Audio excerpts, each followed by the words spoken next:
Ezequiel 22:30.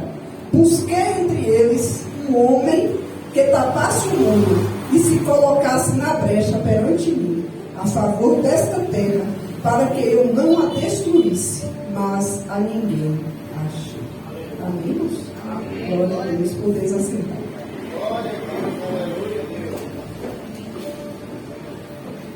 Amados, Ezequiel é considerado na Bíblia um dos profetas maiores. Era um da tribo de Israel.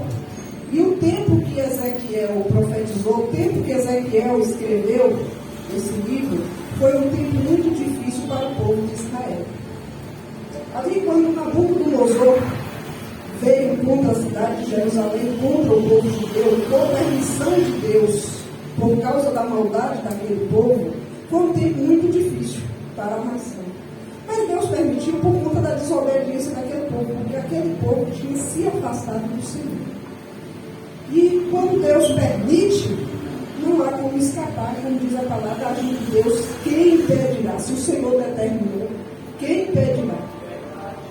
E quando nos deparamos aqui, a gente observa, eu fui pesquisar por que esse tempo, e eu entendi ali, pesquisando, o rei Nabucodonosor, ele veio contra Jerusalém, e Deus permitiu aquela luta, e começou de uma forma que eu poderia dizer até aceitável, suave para o povo de Israel. Primeiro, Nabucodonosor, ele veio lá no ano de 605 a.C., a contagem é decrescente, antes de Cristo. Então, no ano 605, Nabucodonosor veio contra Jerusalém, e ali ele veio até de forma diplomática, conversou com o rei Joaquim, e ali ele falou assim: olha, eu quero fazer uma parceria com vocês, mas eu preciso que vocês se submetam a nós. Nós somos uma nação mais forte, uma nação mais poderosa. E o rei, em vez de se voltar para o Senhor, aceitou a submissão de Nabucodonosor, porque verdadeiramente Jerusalém estava numa situação difícil, delicada, frágil. Então, naquele tempo, Nabucodonosor falou assim: olha, e para demonstrar minha boa vontade, eu vou levar aqui alguns jovens do seu reino para a nossa terra, porque eles vão nos ensinar sobre os costumes de vocês e vão aprender sobre os nossos costumes. E ali foi quando Daniel e seus amigos foram levados lá para Babilônia. E está lá narrado no livro de Daniel. E ali passa-se um tempo, Joaquim, submisso ao rei Nabucodonosor, ao invés de se submeter ao Senhor Deus, e ele falou: olha, está muito difícil esse jugo. E juntou o Joaquim e rompeu a aliança com o rei Nabucodonosor. Então Nabucodonosor novamente investiu contra Jerusalém, porque aquele rei, em vez dele se voltar para o Senhor, se humilhar diante de Deus, ele preferiu se rebelar, mesmo não tendo condição de arcar com as consequências. Então Nabucodonosor veio novamente contra Jerusalém, e Deus permitiu. E aí, nesse período, Nabucodonosor levou 10.000 reféns. 10.000 pessoas Nabucodonosor levou para a Babilônia para ser escravo na Babilônia. Deus permitiu. O povo, vendo que a luta tinha aumentado, que a dificuldade tinha crescido, ainda assim não se voltaram para o Senhor. Não deram lugar a Deus. Então, isso aconteceu em 597. Ele levou 10.000 reféns.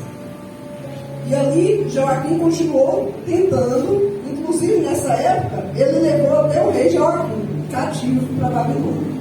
E a cidade de Jerusalém ficou ali. Amados, nesse período o povo poderia ter se humilhado diante de Deus. O povo poderia ter dado lugar ao Senhor. O povo poderia ter buscado consertar suas vidas com Deus para Deus dar o livramento. O povo preferiu continuar agindo a sua maneira. E então se passou pouco tempo, em 586 a.C., Nabucodonosor falou assim: olha, aquele povo lá é rebelde, aquele povo não quer nada. Voltou lá e destruiu Jerusalém. E a cidade ficou destruída. E foi nesse período que Ezequiel, que Deus usa Ezequiel, porque essa palavra aqui no 22:30 é Deus falando com Ezequiel. E ali a gente observa que Deus, ele permitiu toda essa prova, porque o povo de Jerusalém, os judeus, tinham se corrompido. Ainda aí no livro de Jerusalém, ainda aí no livro de Ezequiel, vamos ler aí, mas um pouquinho atrás. Os irmãos só acompanham, que eu vou ler rapidinho por conta do tempo. O título desse capítulo, aqui na minha Bíblia, está escrito assim: As abominações de Jerusalém. Amados do Senhor, A Bíblia diz que os olhos de Deus são como chamas de fogo. Não tem nada oculto ao olhar de Deus. O Senhor está contemplando esta terra, o Senhor está contemplando a minha e a tua vida. E os olhos do Senhor estavam contemplando Jerusalém. Os olhos do Senhor estavam sobre a nação de Jerusalém. E quando Deus começa a falar em Ezequiel, aqui no capítulo 22, o Senhor narra várias situações que aconteciam em Jerusalém. E aqui no 7 ele vai dizer assim: olha, no meio de ti desprezam o pai e a mãe, praticam extorsões contra o estrangeiro e são injustos para com o órfão e a viúva. Aí chega lá no 26, isso era a realidade de Jerusalém naquele tempo.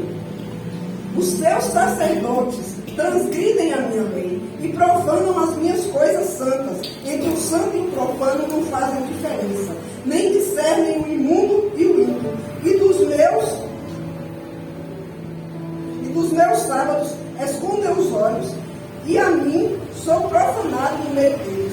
Os seus príncipes no meio delas são como lobos que arrebatam a presa, para derramarem sangue, para destruírem as almas e ganharem lucro desonesto. Os seus profetas lhe encobrem isto com cal, por visões falsas, dizendo mentiras e dizendo: assim diz o Senhor Deus, sem que o Senhor tenha falado. Contra o povo da terra, praticam extorsão, andam roubando, fazem violência ao aflito e ao necessitado e ao estrangeiro, oprimem sem razão. Vocês perceberam aí que essa é a realidade da nossa nação? Que se Deus hoje falasse aos seus profetas, ele poderia dizer essas mesmas palavras? Que a situação que o nosso Brasil está enfrentando hoje, amados do Senhor, isso é sério, verdade? E a ira de Deus se acendeu contra o povo de Israel. A ira de Deus se acendeu contra o povo judeu. E quando nós vemos essa passagem aqui no 30, eu vou ler novamente para os irmãos, depois de dizer tudo isso a Ezequias, Deus fala assim: olha, Ezequias, eu busquei entre eles um homem que tapasse o muro e se colocasse na brecha perante mim a favor desta terra, para que eu não a destruísse. Mas a ninguém achei. E nos dias de hoje, Deus continua procurando pessoas que estejam tapando o muro. Deus continua procurando pessoas que estejam na brecha para que Ele não destrua a nação. Deus procura ainda hoje pessoas que estejam orando pela nação. A Bíblia diz claramente: quando o justo governa, o povo se alegra, mas quando o ímpio domina, o povo gira. E depende de nós, enquanto servos do Senhor, orar, nos colocar na brecha, nos colocar na posição para que essa situação seja mudada. E Deus falando ali com Ezequiel, ele diz: olha, busquei entre eles um homem que estivesse tapando o muro. E nós vamos nos atentar a esse primeiro parágrafo, a essa primeira linha. Busquei entre eles um homem que tapasse o muro. Amados, quando Deus coloca aqui um homem que tapasse o muro, Deus está falando aqui de ação. Nós sabemos que o muro, a parede, qualquer que seja ela pode apresentar rachadura, ranhura, um bloco pode ficar solto, pode ter um buraco. Todo mundo que tem casa aqui sabe que precisa dar manutenção. O reboco fofa, que a parede por algum motivo umedece, precisa ter manutenção. E quando Deus está falando aqui com Ezequiel, e ele está chamando aquele povo a responsabilidade de consertar os seus erros. Deus está convidando aquele povo a se voltar para ele, a consertar suas vidas diante dele. E esse aqui, quando Deus fala que tapasse o muro, não era no sentido literal de ir lá no muro e tapar o lugar. Deus está falando no sentido espiritual. Porque ele buscou alguém ali entre aquele povo que tivesse disposição, que tivesse vontade de mudança, que tivesse o desejo de restauração, que se colocasse em posição de trabalhar em prol do reino de Deus, em prol da salvação. Deus diz a Ezequiel: eu busquei entre eles um homem que tapasse o muro. E eu fiquei refletindo aqui e me lembrei do rei Ezequias. Está lá em 2 Crônicas, no capítulo 32, versículo 5 especificamente, e no 32 vai relatar, lá em 2 Crônicas, se você for ler, uma situação enfrentada pelo povo de Israel. Quando o rei Senaqueribe mandou uma carta ao rei Ezequias e falou: olha, eu vou aí destruir essa cidade, eu vou tomar a cidade cativa, eu vou levar o povo escravo, e vocês não são nada para resistir a mim, porque nações mais fortes, nações mais poderosas, eu já venci. E Ezequias, quando ele recebe essa carta, ele teme e treme. Ele tinha consciência que Israel, Jerusalém, não estava preparada para enfrentar aquele conflito, aquela guerra. E Ezequias vai orar. E ele ora, e ele pede misericórdia, e ele clama a Deus. Mas tem um fator muito importante aí. Ezequias se posiciona naquela cidade. E Ezequias chama o povo e fala assim: olha, com eles está o braço de carne, mas com nós o Deus Todo-Poderoso. E apesar de confiar nisso, de dizer essas palavras, Ezequias não ficou parado. Ó, Deus vai me livrar, então não preciso fazer nada. Ezequias, ele se dispôs a tapar os muros. E isso no sentido literal. Ezequias ajuntou o povo e falou assim: olha, Senaqueribe ameaçou invadir. Deus não vai permitir, Deus vai nos livrar. Mas nós temos que fazer a nossa parte. E Ezequias ajuntou o povo e o muro foi restaurado, os buracos foram fechados, as ranhuras foram cobertas e por dentro do muro ele ainda construiu outro muro. Porque ele falou: Deus vai nos livrar, mas nós precisamos nos preparar, porque Senaqueribe vai vir. Amados, muitas vezes o livramento que Deus quer nos dar é livramento de alma. Deus até permite que as coisas aconteçam, como Deus permitiu que Senaqueribe fosse realmente cercar Jerusalém. Mas Deus deu o livramento. Deus não impediu que Senaqueribe viesse, mas Deus deu o livramento ao povo de Israel, porque Senaqueribe não entrou em Jerusalém. Então não é porque Deus vai nos livrar que a gente vai cruzar os braços e não vai fazer nada. Sabe o que nós aprendemos com essa lição de Ezequias? O que é para a gente fazer, Deus não faz. E nós precisamos nos posicionar. Nós precisamos tapar o muro. E isso significa consertar as brechas que há na nossa vida espiritual. Aquilo que tem nos impedido de estar na presença de Deus. A Bíblia diz que um abismo chama outro abismo. Que começa por coisinhas pequenas. Não são coisas grandes que nos afastam da presença do Senhor, são coisinhas pequenas. Um pouquinho hoje, um pouquinho amanhã. E de repente já se criou um abismo entre nós e o nosso Deus. E hoje o Senhor fala conosco. Está com o mundo. Como é que está o teu mundo espiritual? Como é que está hoje a tua fortaleza? Com certeza Deus vai te dar o livramento do norte, mas não vai impedir de acontecer. E você precisa estar preparado. E isso foi o que Ezequias fez. Então o que é para a gente fazer, Deus não faz. É como se a gente tivesse desempregado e falasse: eu preciso de um emprego. Deus me dá um emprego. O Senhor abre a porta. Sim, mas o que tu está fazendo para Deus abrir essa porta? Tu já foi entregar comigo? Tu já foi pedir um emprego? Então o que é para tu fazer, Deus não faz. E essa é a primeira lição que eu aprendo dessa palavra. Ezequias orou, Ezequias se humilhou, Ezequias buscou o Senhor, mas ele também se posicionou e tapou os muros.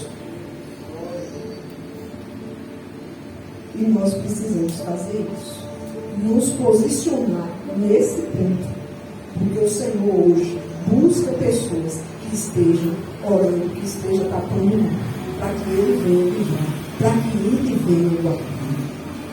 Ezequiel, ele teve o privilégio de saber, porque Senaqueribe mandou uma carta. E ele ficou sabendo e ele se preparou. Mas aí eu lembro a vocês, e aí eu chamo a atenção para a segunda parte desse versículo, que diz aqui: e se colocasse na brecha perante mim. Primeiro Deus falou, ele buscou um homem que tapasse o muro. E depois ele disse, se colocasse na brecha perante mim, a favor desta terra. E brecha é diferente de tapar o muro? Sim.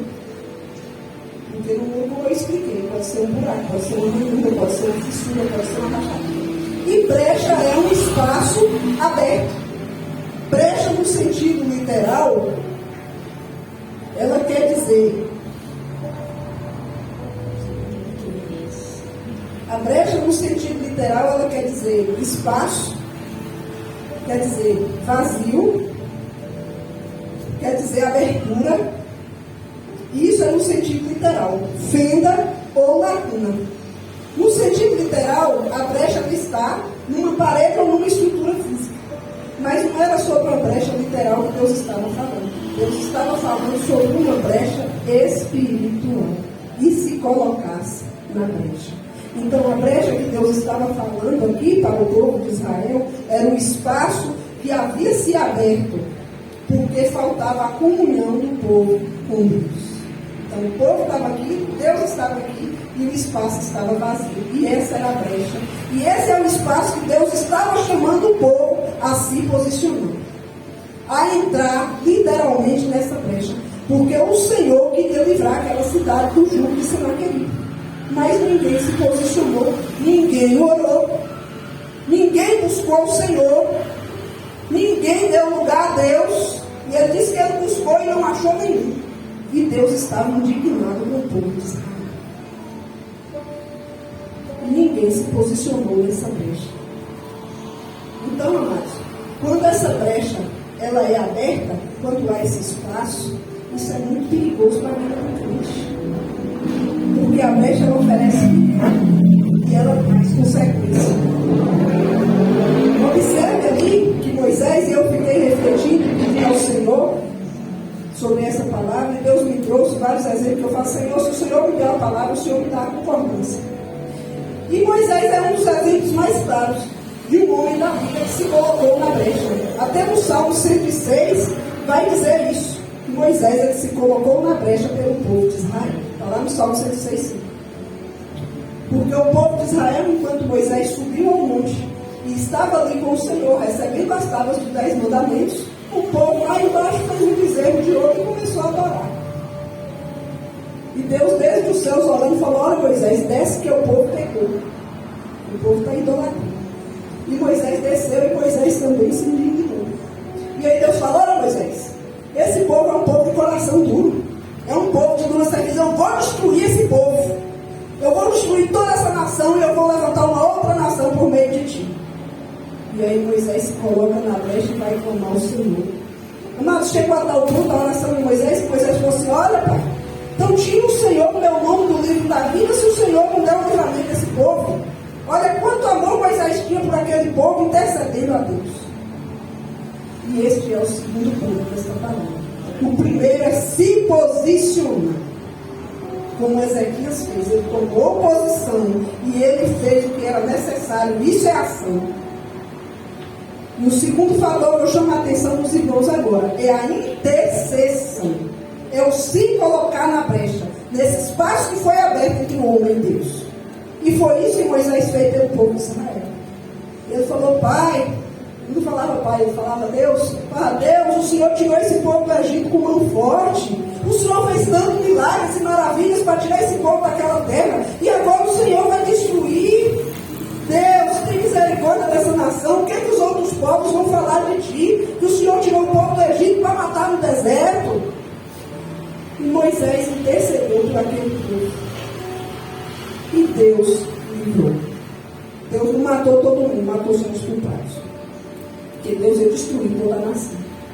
Porque Deus ouviu a oração de Moisés. Amados, nós temos um grande privilégio de nos achegarmos a Deus. Nós temos um grande privilégio de poder falar com Deus. Nós temos um grande privilégio de interceder junto a Deus. E o que é interceder? Falar em favor de algo ou de alguém. Isso é interceder.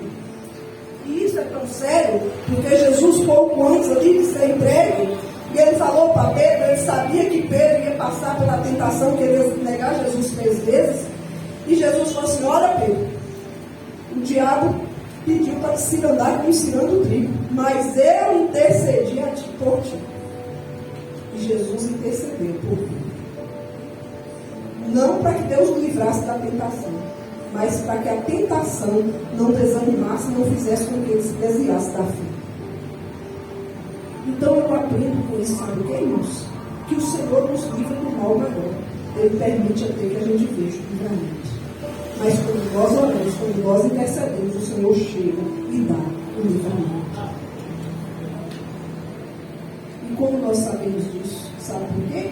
Amós 3,7 vai dizer assim: olha, certamente o Senhor Deus nada faz sem antes revelar a seus servos, os profetas. Aí eu volto novamente à situação de Moisés. Amados, quando Deus nos revela algo, é porque Ele quer livrar, é porque Ele quer guardar, é porque Ele quer salvar, é porque Ele quer restaurar. E cabe a nós orar para que isso aconteça. Cabe a nós interceder para que isso aconteça. Se Deus não tivesse ali dito a Moisés: eu vou destruir essa nação, mas Deus revelou a Moisés. E Deus é fiel à sua palavra. Ele ouve a nossa intercessão. E Deus ouviu a intercessão de Moisés. Deus ouve a minha e a tua intercessão. Deus ouve a minha e a tua oração. Lá em Gênesis relata outra situação. Abraão estava ali, e aí apareceram 3 anjos, o Senhor entre eles. E Abraão rapidamente preparou um banquete, matou o novilho, deu leite, deu coalhada. E quando eles avisaram: olha, Sara vai ter um filho, eles já estavam indo, e Deus falou assim: ocultarei eu a Abraão que vou destruir Sodoma e Gomorra. E Deus revelou a Abraão. E quando Deus revelou a Abraão, Abraão pensou logo assim, falou: oh meu Deus, volta naquele lugar. E Abraão vai e pergunta a Deus: acaso o Senhor destruiu o justo junto comigo?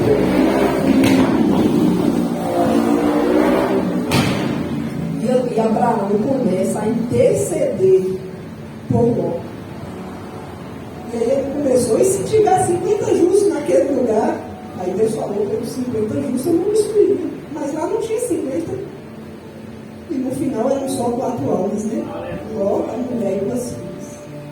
Mas o Senhor livrou a Ló pela intercessão de Abraão. Amados, se nós estivermos em comunhão com Deus, se nós tivermos o nosso coração voltados para o Senhor nos revela as coisas.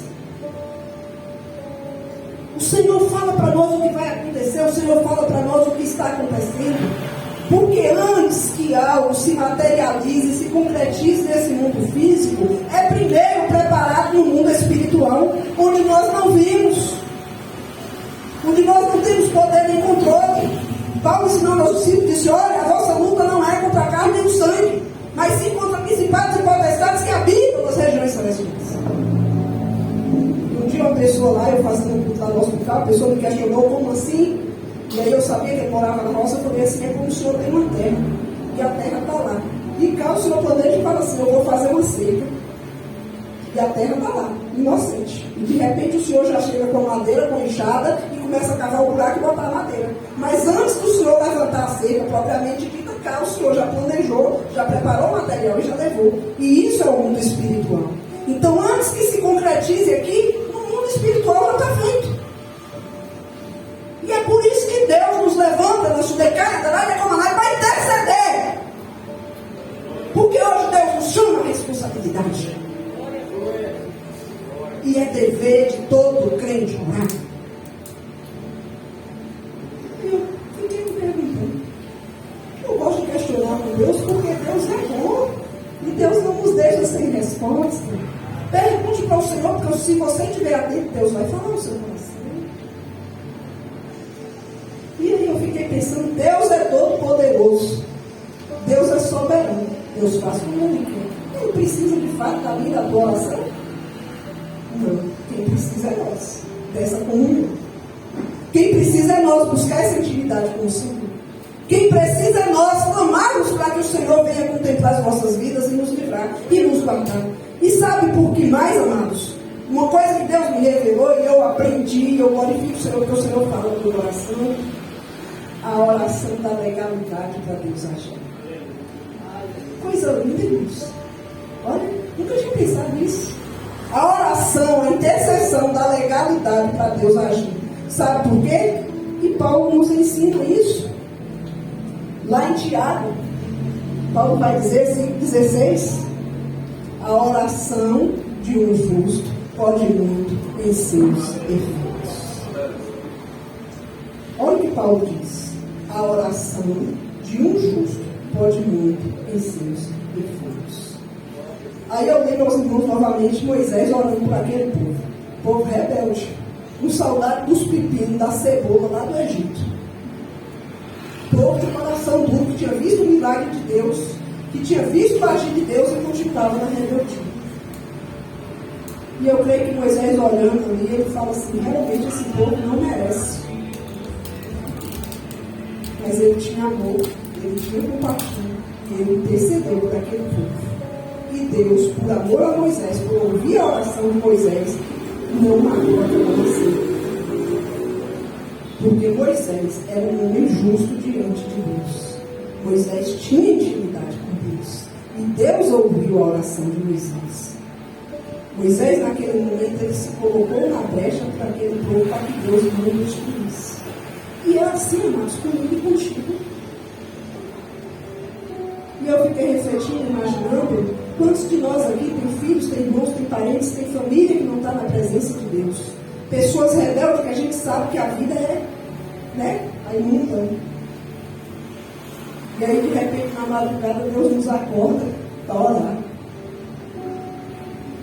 E eu glorifico o Senhor, nós aprendemos aqui, o pastor sempre fala que graça é favor merecido de Deus. Isso é graça. E nós clamamos por essa graça.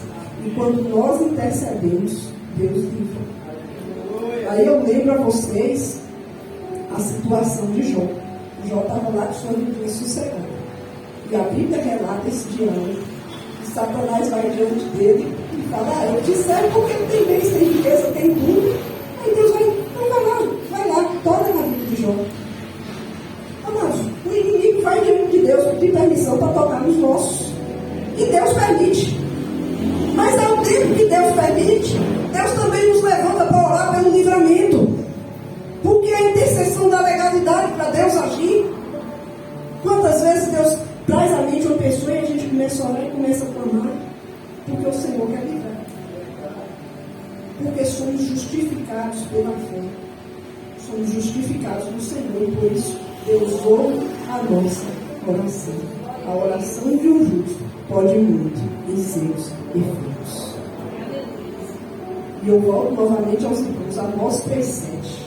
O Senhor Deus nada faz sem antes revelar a seus servos, os profetas. Então aprenda. Eu estava olhando um momento de não estar nem lembrando, nem pensando que tem uma pessoa na sua mente, uma memória tão viva. É para você orar. É para você clamar. Porque aquela pessoa está precisando daquela oração.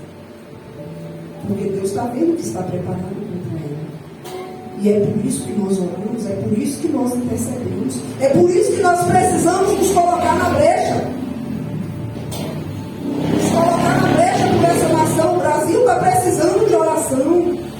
Nossa família está precisando de oração. Nossa igreja precisa de intercessão.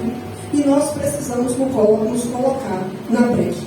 Como Moisés se colocou na brecha para aquele povo de Israel.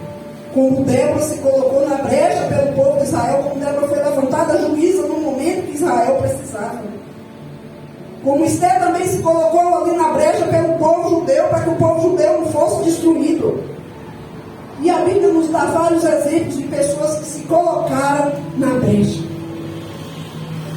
E nós também precisamos nos colocar na brecha, para que Deus não destrua nossa nação. Porque a nação já cheira mal aos olhos de Deus. E nós temos aqui essa realidade que está descrita em Ezequiel 22, é a realidade da nossa nação. E nós, como servos do Senhor, temos um dever moral de orar, para que o Senhor venha trabalhar, para que o Senhor venha libertar, para que o Senhor venha transformar.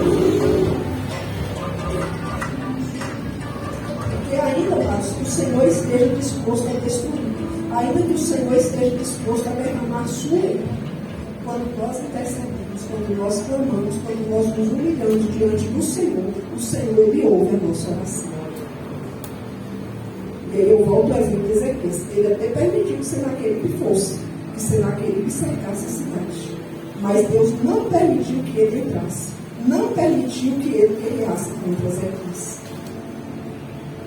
Então Deus nos dá o livramento maior.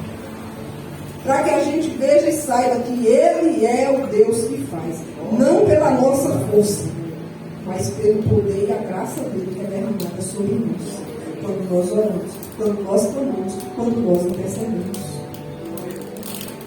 E Deus ouve porque o Senhor Ele é fiel à sua palavra. Lá em 2 Crônicas, no capítulo 7, no versículo 14, vai dizer assim, olha, e se o meu povo de Deus, todos nós, que se chama pelo meu nome, se humilhar e orar, e buscar a minha face, e se converter dos seus maus caminhos, aí ele faz a promessa. Então eu, o Senhor, ouvirei dos céus, perdoarei os seus pecados e sararei a sua terra. E o povo de Israel sabia de tudo isso. No entanto, eles não se colocaram na brecha. No entanto, eles não se dispuseram a buscar ao Senhor para receber o livramento. E, amados, hoje eu trago essa reflexão para as nossas vidas, porque nós precisamos desses dias. Olha, estamos vivendo os dias maus. Estamos percebendo dia após dia a situação só se complicando, as coisas cada dia ficando mais difíceis. E o que nós estamos fazendo? Aí eu fico imaginando ali Ezequias diante daquela carta, pensando, imaginando Ezequias falando, o que eu vou fazer? A gente não tem um exército preparado, a gente não tem armas, a gente não tem recurso financeiro para encarar uma guerra. O que eu vou fazer? Ezequias foi orar e ele foi pedir estratégia ao Senhor. Então, diante da luta, diante da prova, diante da dificuldade, nós, enquanto servos de Deus, primeiro, Senhor, o que eu posso fazer para o Senhor me dar vitória nessa situação? Porque, amados, Deus faz a parte dele, mas nós também precisamos fazer a nossa, que aquilo que é para nós fazermos, Deus não faz.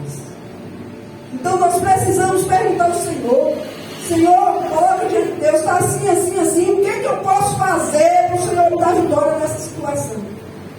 Porque Ezequias buscou estratégia. Amados, imagina a dificuldade daquele tempo, e eu glorifico o Senhor porque o Senhor é maravilhoso. Quando você vai ler, vai meditar nessa palavra, você fala, só Deus. Porque o nosso entendimento humano, o nosso conhecimento não tem capacidade disso. E naquele tempo que não havia encanamento, que não havia nada, Deus deu estratégia a Ezequias. Ezequias construiu um duto, quando não havia manilha, quando não havia cano, quando os recursos eram escassos, Ezequias construiu um duto das fontes de água até a cidade. Porque ele pensou, se eu não fizer isso, o povo vai ter que sair para buscar água, porque se não buscar água vai morrer de sede. E se a gente abrir o portão para ir buscar água, o inimigo vai entrar. E ele orou, e o Senhor deu a Ezequias estratégia. E Ezequias construiu um duto das fontes de água para dentro da cidade. E o inimigo veio achando assim, bom, eles vão ter que sair para buscar água. Eles não têm água aí dentro, as fontes ficam lá fora. Mas Ezequias, Deus já tinha dado a estratégia a Ezequias. Amados, quando a gente ora, quando a gente busca o Senhor nos dá estratégia para vencer as provas, para vencer as lutas. Mas nós precisamos fazer a nossa parte e nos colocarmos na dependência de Deus. Nos humilharmos diante de Deus. Porque o Senhor tem prazer em nos livrar, Ele tem prazer em nos guardar. E sobretudo Ele tem prazer em ouvir a nossa oração, a nossa intercessão. E nós precisamos interceder. E Ezequiel, ele termina esse versículo 30 e ele diz, olha, lendo de novo, busquei entre eles um homem que tapasse o muro, ou seja, se posicionasse e se colocasse na brecha perante mim, em oração e intercessão, a favor desta terra, para que eu não a destruísse, mas a ninguém. Amados, as vidas estão perecendo porque nós, enquanto servos do Senhor, estamos acomodados. E, infelizmente, essa é a realidade de muitos crentes desses dias, onde as pessoas estão vivendo, muitas vezes, um evangelho de conveniência na sua vida. Como lá, tem misericórdia de nós, Senhor. E o que não falta aí é falso profeta para dizer que o Senhor disse sem o Senhor ter falado, enganando a muitos. Como está aqui nesse versículo 28. Assim diz o Senhor Deus, sem que o Senhor tenha falado. E muitos iludidos atrás dessas pessoas.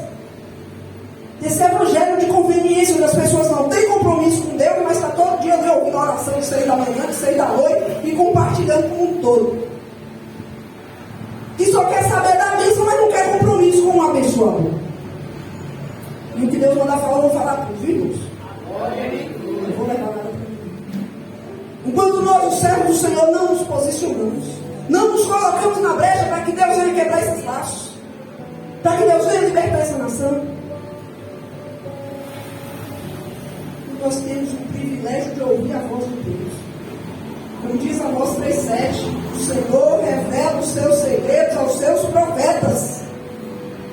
Amados, quando nós oramos, quando nós buscamos, o Senhor nos revela. O Senhor traz ao nosso coração, traz ao nosso entendimento, para que a gente ore, para que a gente interceda. Aprende nesta noite a oração da legalidade a Deus, Pai. Porque a gente ora e fala, olá, Senhor, não quer nada contigo, está assim, mas eu clamo pela tua misericórdia e o teu livramento para aquela vida. E Deus livra pela nossa intercessão, Deus livra pela nossa oração, pela grande misericórdia e graça dele. Porque nós intercedemos, e a oração de um justo pode muito em seus efeitos. Coloca na brecha, viu, minha? Para interceder. A oração de um justo pode muito em seus efeitos. E segunda coisa que vai dizer, e orar, e buscar, e se humilhar, e se converter nos seus nossos caminhos. E ele garante que se fizermos isso, ele vai ouvir a nossa oração, ele vai ouvir o nosso clamor, e ele vai sarar a nossa terra. E ele vai dar o livramento que nós precisamos. Amém? Então que possamos dia após dia lembrar disso. A nossa oração, a nossa intercessão é ouvida pelo Senhor. Porque a oração de um justo pode muito em seus efeitos. Amém? Que possamos nos colocar na brecha pela nossa família, pela nossa cidade, pela nossa nação. Amém? Convido o nosso irmão para